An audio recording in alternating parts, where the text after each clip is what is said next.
Thank you, Cancor, Minister. I've been listening to the debate and I've heard several speakers talk about the rise in incidents of domestic violence since the outbreak of COVID-19, both here and globally. 25% increase here, and indeed the UN Secretary-General spoke of the horrifying global surge in domestic violence. And I suppose if we look at the current situation and we ask what's causing this, what's causing the 25% increase, we see some of the risk factors like stress at home, losing a job, alcohol abuse, relationship difficulties, etc.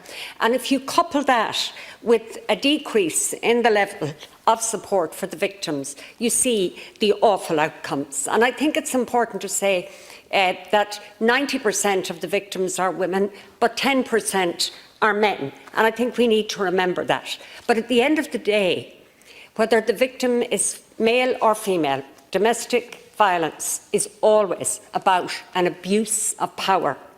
And the ability to abusively exercise that power can only happen in a society that tolerates it. And in that context, I agree with what my colleague Catherine Connolly has said. Yes, we have made progress.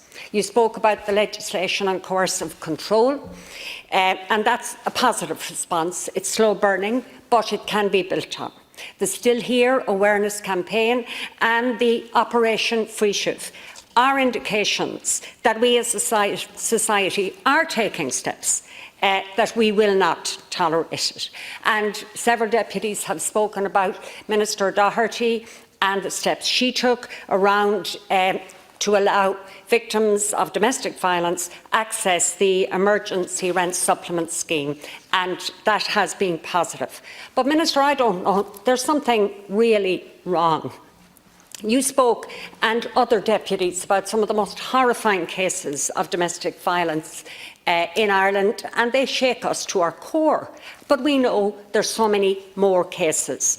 And a recent survey, the Sexual Experience Survey, makes for shocking reading. Something like 6,000 students were interviewed in third level, and 38% of first-year students report being victims of some form of sexual misconduct. And this rises to 50% by the time they leave college. One of the most awful outcomes of this survey was that students with disabilities report higher levels of abuse. And this tells us that the issue of domestic violence is across all generations, and that unfortunately we can't look to the younger generation and say things are going to be better, because there's no indication that they are.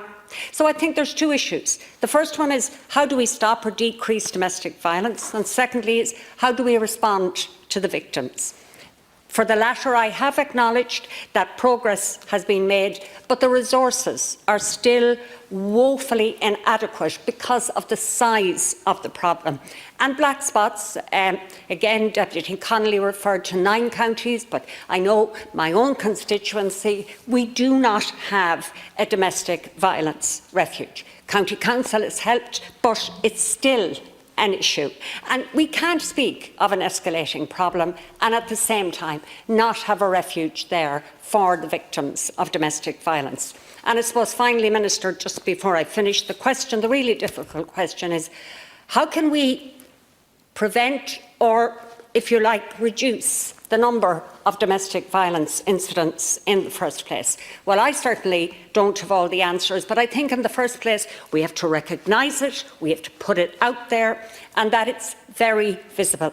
And we have to say that it is widespread. It's in every gathering. It's in this house. In every house there are victims and there are perpetrators, and we have to accept it's here, that it's not always in somebody else's house.